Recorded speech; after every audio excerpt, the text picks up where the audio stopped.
I'm just setting my knife back up. Let's make it rain. All right, does that look cool? Can you see it on camera? Yo, what's up? It's Justin. No, so we're tinting a Rivian today. This is the R1S.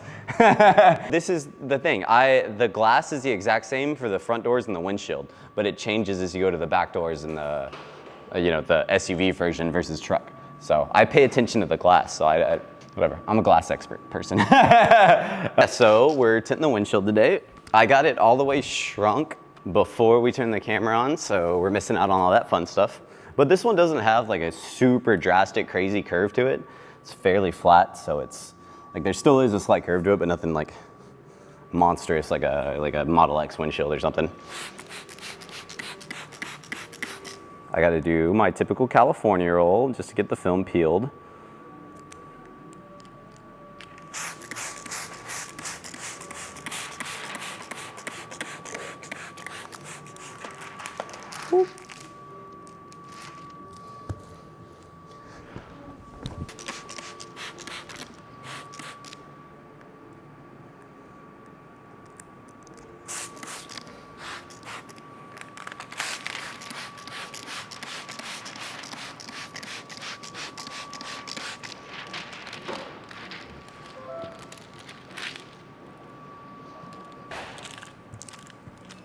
I do notice that, so on installation of these, like of the actual windshield itself, there's like a silicone bead that goes around the outside of the windows.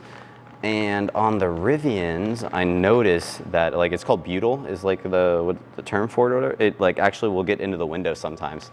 And normally I only see that when a windshield's been replaced. But on these Rivians, I gotta watch out because that butyl sometimes will turn into like little black chunks. And then if I disturb it on the edge and don't fully get it all the way off, it'll actually track into the window. And I've had that issue in the past before. And that's something with the Rivians that I've noticed that normal, like other cars don't have an issue with. So that's like one technical thing that I have to like pay a little bit more attention to. And it's hard to see because on the inside of the windows, it's black. So you can't actually see that butyl unless you're paying attention for it. So that's one thing whenever I'm doing my prep and my finals and stuff that I have to like just be extra cautious about.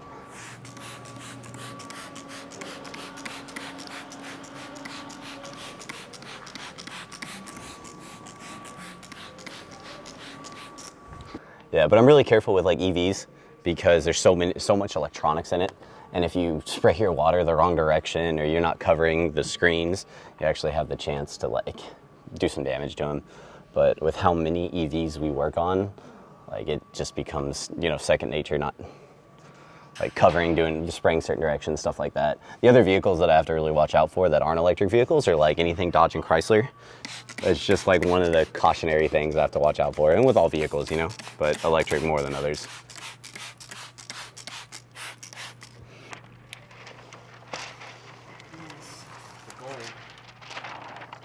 Yeah, I like it when it comes off smooth, man, hopefully. Because sometimes it's getting hotter, so I've had to like up the amount of soap I use on my installation. Because if anyone doesn't know, I use the secret ingredient to my installs is baby shampoo.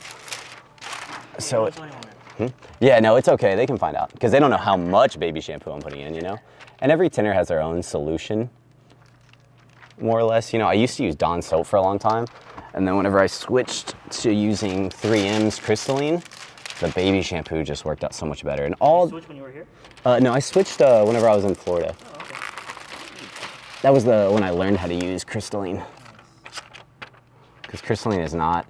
How was it your first time installing Crystalline? It was a nightmare. Well, actually, no, that's a lie. The first time, it went really smooth. But I didn't realize all the mistakes I was making with Crystalline. So with Crystalline, like if you add too much heat, it's like distorts the adhesive layers, and so then you have you'll have a spot that's just blurry out of the whole window, and you're like, what's causing that? And that's the distortion spot. It's much easier to crease, so you gotta be real careful when you're adding heat to it. Like it doesn't want to lay down like other films does. Like you have to shrink it a certain specific way. And so the first time I used Crystalline, I was like, oh, this is easy. This is just like normal film. And then I started actually using it a lot. And I was like, oh my God. The shop I was at, we had 3M come in and bring their trainers after I had kind of developed my own little method to using the film. And then the 3M guys who were, there to train us started messing up film, increasing it and stuff. And they're like, well, crystalline is really hard to use. And I was like, man, I don't have this kind of mistakes anymore, once I had gotten like the hang of it. It's just like, it just acts completely different than any other film that a typical window film installer uses. But it does have amazing heat rejection. So there's a reason it's the #1 film on the market.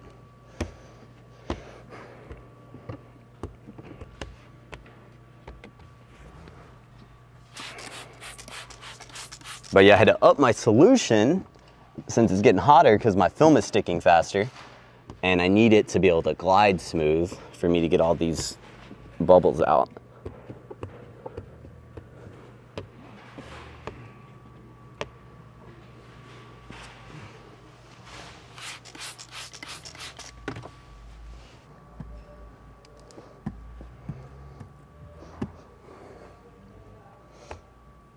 Oh no. I trapped some air right here whenever I used my hand on it just now. So I'm bringing bubbles and moisture and soap back underneath it to take all that air out from underneath it. And there we go, now that spot's all clean. Because if I would have just kept going, it would have had all that air trapped underneath it and there would have just been this little patch of air bubbles. And then if you push on the air bubbles, you actually smear the adhesive. And then you'll have like white smears. So that's why when like film's drying, so if you pick up your vehicle, like right after I tint it, you're gonna notice a bunch of little water whelps in it, like little water bubbles. And it's real important not to touch those because the adhesive is adhering around those bubbles. And if you push on it, you'll actually smear the adhesive underneath it and leave like a little white mark in the film. Window film has like a curing period of, manufacturer calls for up to 30 days, but in all reality, especially during the summer, if it's hot and sunny outside, it's gonna be curing within the first couple days. That's why you get told to leave your windows rolled up, stuff like that.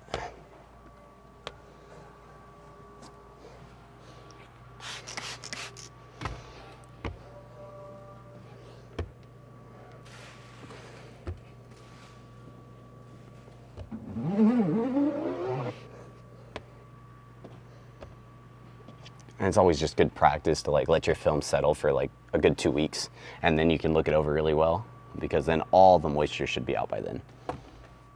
Where are my paper towels at, Alex? Dude, we were talking about the heat in here too much. I'm starting to sweat. Yeah, I know. I didn't know you could. But I don't complain about it.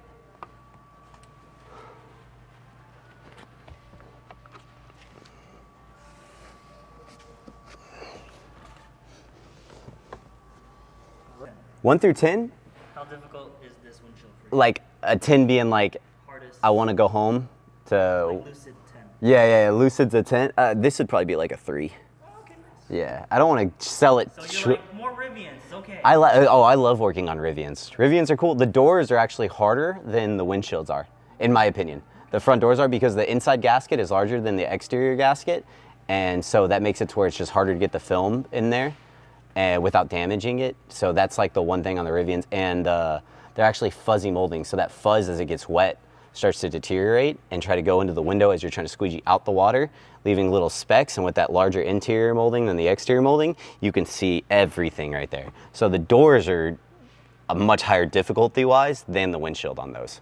Bye. No, that sounded dumb.